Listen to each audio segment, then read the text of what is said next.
Welcome to our channel. నేను నవీన్. ప్రస్తుతం సందీప్ వంగ గారి పేరు టాలీవుడ్లో వైరల్గా మారుతుంది. అయితే ఇప్పుడు ఆయన తీసుకున్న స్క్రిప్ట్కి హీరో ఎవరో అంటూ క్వశ్చన్ మార్క్ వేసుకుంటున్నారు. అయితే పెద్ద పెద్ద హీరోల పేర్లు తెరపైకి వస్తున్నాయి. అయితే దానికి సంబంధించి మనతో మాట్లాడడానికి సీనియర్ అనలిస్ట్ శ్రవణ్ గారు ఉన్నారు. సార్తో మాట్లాడతాం. నమస్తే అండి. నమస్తే అండి. సో సందీప్ వంగ గారి పేరు ఇప్పుడు టాలీవుడ్లో వైరల్ అవుతుంది. ఎందుకంటే బడా హీరోల పేర్లు కథ ఉంది కానీ హీరో ఎవరు అనే క్వశ్చన్ మార్క్, లేకపోతే కథ ఉంది కానీ లేకపోతే ఏ హీరో అనేది తర్జన భర్జనలు జరుగుతూనే ఉన్నాయి.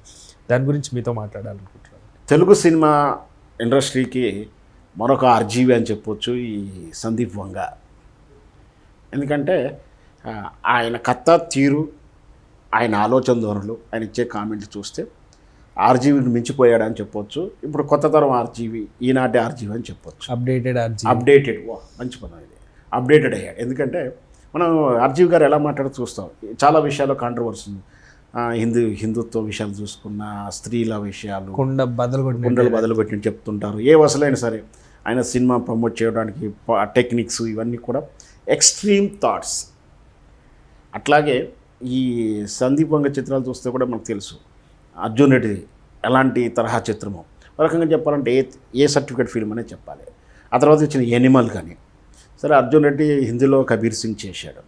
సో ఈ రోజుల్లో ఆర్జీవీకి ఆ తరంలో కానీ అట్లాంటి సక్సెస్లో వచ్చిన క్రేజ్ ఎలా ఉందో ఈ రోజుల్లో ఈ సందీప్ వంగకు ఆ క్రేజ్ ఉందన్నమాట వాస్తవం.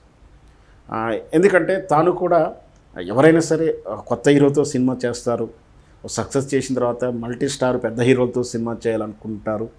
చాలాసార్లు ప్రయత్నాలు జరిగాయి. కొందరు సక్సెస్ అయ్యారు, కొందరు ఫెయిల్ అయిన వాళ్ళు ఉన్నారు. ముఖ్యంగా ఎస్వి కృష్ణారెడ్డి గారు తీసుకుంటే ఫస్ట్ ఆలీతోటి రాజేంద్ర ప్రసాద్తో సినిమాలు చేసుకున్నాడు. ఆ తర్వాత బాలకృష్ణ గారి సినిమా ఏదో చేస్తే ఫెయిల్ అయింది. అట్లా కృష్ణ గారితో సినిమా మాత్రం సూపర్ హిట్ అయింది. చిరంజీవి గారిది ఏదో అనుకున్నారని అట్లాంటి చర్చలు జరిగినా సరే తెర మీద దాకా వెళ్ళలేదు. అంటే ఇట్లా కొత్తగా హీరోలతో చిన్న తరహా చిత్రాలు తీసి సక్సెస్ అయిన వాళ్ళు మళ్ళీ టార్గెట్ ఇండస్ట్రీలో ఉన్నట్టు పెద్ద హీరోలు చిరంజీవి గారితో, బాలకృష్ణ గారితో ఈ తరహా ఇప్పుడు ఉన్నటువంటి జూనియర్ ఎన్టీఆర్, అల్లు అర్జున్తో సినిమాలు చేయాలనుకోవడం తప్పేం లేదు. ఏకంగా ఆల్రెడీ ఇప్పుడు వంగ గారు, అదే సందీప్ వంగ గారు ప్రభాస్ తోటి స్పిరిట్ షెడ్యూల్లో ఉంది. దీనితో పాటు ఇంకా ఆయన దగ్గర ఉండే కథలతోటి అల్లు అర్జున్కు కథ తయారు చేశాడని ఆ మధ్యకాలంలో బహుశా 4-5 నెలల కిందనే మనం వార్తలు కూడా చదివాం. ఏంటంటే అల్లు అర్జున్ కథ అయిపోయింది, ఓకే చెప్పాడు, పుష్ప 2 అయిపోతుంది కాబట్టి దాని నెక్స్ట్ షెడ్యూల్ ఆయనదే ఉంటుంది, కథ రెడీ అయింది. దాంట్లో అల్లు అర్జున్ గారు న్యూడ్గా కనిపించబోతున్నాడు, ఈ గెటప్లో కనిపిస్తున్నాడు, అండ్ అగ్రెసివ్ ఉంటుంది క్యారెక్టరు, అంటే వంగ మార్కు ఉంటుంది, సందీప్ వంగ ఆయన మార్కు ఉంటుందని వార్తలు విన్నాం. కానీ అది ఈలోపు ఆ వార్త సద్దుమణిగింది. ఈలోపు మళ్ళీ జూనియర్ ఎన్టీఆర్ తోటి సినిమా చేయబోతున్నాడు, ఏది సందీప్ వంగ మళ్ళీ ఒక కథ చేయబోతున్నాడు, ఆయనకు కూడా ఆ తరహా కథ చెప్పాడు, ఓకే అయింది అనేది ఒక గ్యాసిప్స్ చదువుకున్నాం. అంటే ఒక టెక్నీషియన్ ఇక్కడ కాల్డ్ ఈయన డైరెక్టర్, తను ఒక హీరో దగ్గర క్యారెక్టరైజేషన్లో కథ పెద్దవాళ్ళకి చెప్పుకోవడం, అప్రోచ్ అవ్వడం, కథా చర్చలు జరగడం సహజమే. ఇటు అల్లు అర్జున్ చెప్పుండొచ్చు, జూనియర్ ఎన్టీఆర్ చెప్పుండొచ్చు, రేపు పోతున్న పవన్ కళ్యాణ్ కూడా చెప్తుండవచ్చు.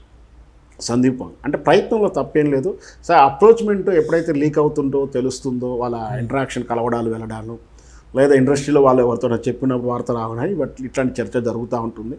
ఇప్పుడు అల్లు అర్జున్ సబ్జెక్టు వేరుగా చూడాలి. అంటే అల్లు అర్జున్తో చేసే సినిమా వేరు, జూనియర్ ఎన్టీఆర్తో చేసే సినిమా వేరుగా ఉంటుందని నా అంచనా. ఎందుకంటే ఆ సబ్జెక్ట్ ఆయన తీసుకెళ్ళి ఆయనకి ఇచ్చాడు. ఇప్పుడు ఇక్కడ చర్చ అంతా ఏంటంటే అల్లు అర్జున్ది ఆల్రెడీ త్రివిక్రమ్ సినిమా ఒకటి ఉంది కదా, God of war, Allu Arjun subject ఎన్టీఆర్కి పోయిందని కొద్దిసేపు, ఎన్టీఆర్ నుంచి మళ్ళీ అల్లు అర్జున్కి వచ్చిందని, అల్లు అర్జున్ నుంచి మళ్ళీ ఎన్టీఆర్కి వెళ్ళిందని రకరకాల చర్చలు జరుగుతూ ఉన్నాయి. ఈ చర్చ ఈ విధంగా ఇలా ఉండగానే మళ్ళీ వెంటనే ఒకటి వచ్చింది సందీప్ వంగ సినిమా గురించి ఈరోజు వార్త. ఇక్కడ ఏంటంటే ఒక డైరెక్టరు ఒక హీరోకు చేయాలనుకోవడంలో తప్పేం లేదు, ఇంకో హీరోకి చేసినా తప్పేం లేదు. కానీ ఆ ప్రయత్నంలో వాళ్ళు ఇంటరాక్ట్ అవుతున్నప్పుడు, కలుస్తున్నప్పుడు ఆ సినిమాల గురించే అనుకోవడం. ఎందుకంటే ఇక్కడ ఈ తరహా అంటే ఈ ఏజ్ ఆఫ్ ఫ్యాక్టర్లు అంతా ఒకేసారి వచ్చిన వాళ్ళు కాబట్టి వాళ్ళ మధ్య సన్నిహిత ఉంటుంది, ఫ్రెండ్షిప్ ఉంటుంది.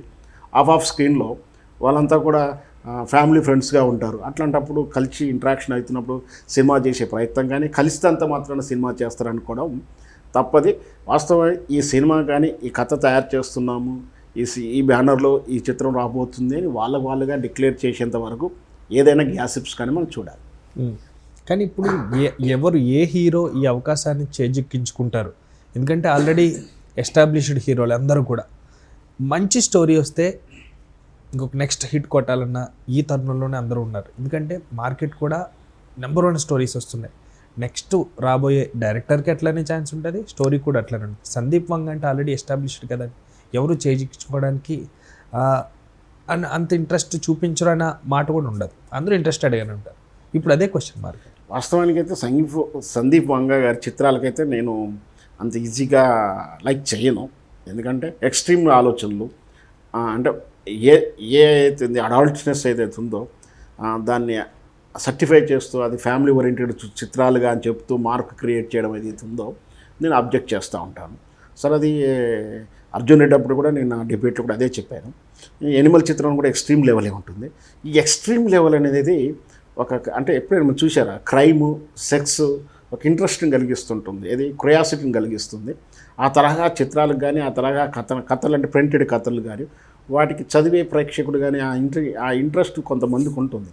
అంత మాత్రం అవి హిట్ అవుతాయి అనుకోవడం, అవే హిట్ అవ్వాలి, అట్లాంటి హిట్ అవుతాయి అనుకుంటే అమాయకత్వం. బట్ ఇది సినిమా అన్నప్పుడు కమర్షియల్ కాబట్టి ఏది సేల్ అవుట్ అవుతుందో, ఏది హిట్ అవుతుందో ఆ తరహా చిత్రాలు చేస్తుంటారు. పైగా సినిమా హిట్ అయింది, క్రేజ్ రావాలని పేర్లు అందరూ అనుకుంటారు కాబట్టి అది చెడు అని వీళ్ళకి తెలిసినా కూడా ఆ తరహా చిత్రాలు చేయాలని ఆ మూస పద్ధతికి వెళ్ళాలనుకుంటారు. మరి ఈ రాబోయే కథ ఎలా ఉందో మనకైతే తెలియదు, స్పిరిట్ ఏంటో మనకు తెలియదు, రేపు విడుదల అయినాక తెలుస్తుంటుంది. ఎనిమల్ ఎక్స్ట్రీమ్కి ఎంత లెవెల్కి వెళ్ళిందో మనం చూసాం, super hit. So cinema hit నేనేం కాదంటలేను, అదొక సినిమాలోనే టెక్నీషియన్ వాల్యూస్ ఇవ్వాలి. కానీ ఆ చిత్రాలకు ఆ తరహా సబ్జెక్టులకు ఇక ఇస్తూ ఉంటే రాబోయే రోజుల్లో ఇంకే ఎక్స్ట్రీమ్ ఏ లెవెల్కి వెళ్తుంది, సమాజం ఎక్కడికి వెళ్తుంది అనేది మనం ఆలోచించాల్సిన విషయం.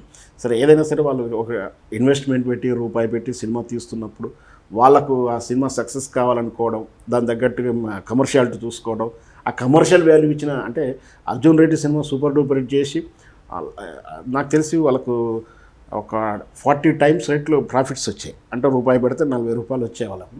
ఆ క్రేజ్ వచ్చింది, ఆ కెరీర్ వచ్చేసింది. ఎనిమల్ చిత్రం కూడా అలాగే వచ్చింది. సో అట్లా సక్సెస్ ఉన్నప్పుడు ప్రతి హీరో వంగతో చేయాలని ఎవరైనా అనుకుంటారు, తప్పేం లేదు. అతను కూడా ప్రయత్నం చేస్తున్నారు, ఆ హీరో దగ్గర కథలు తయారు చేస్తున్నారు. రేపు మాపు పవన్ కళ్యాణ్ కూడా చేసిన ఆశ్చర్య పక్కర్లేదు. సరే, వాళ్ళ డేట్స్ ఎలా ఉన్నాయి, వాళ్ళ మధ్య సాన్నిధ్యంలో ఉందో మనకు తెలియదు. కానీ మొత్తం మీద ఒక టెక్నీషియన్ అనేవాడు సినిమా కంటిన్యూ చేయాలనుకుంటారు. అతను ఖాళీగా ఉండడు. ఇప్పుడు శ్రీకృష్ణ సినిమా గారికి అదే ప్రాబ్లం కదా, మనం ఆ హీరో ఖాళీగా ఉండకుండా ఏ హీరోతో చేయాలని చూస్తుంటారు.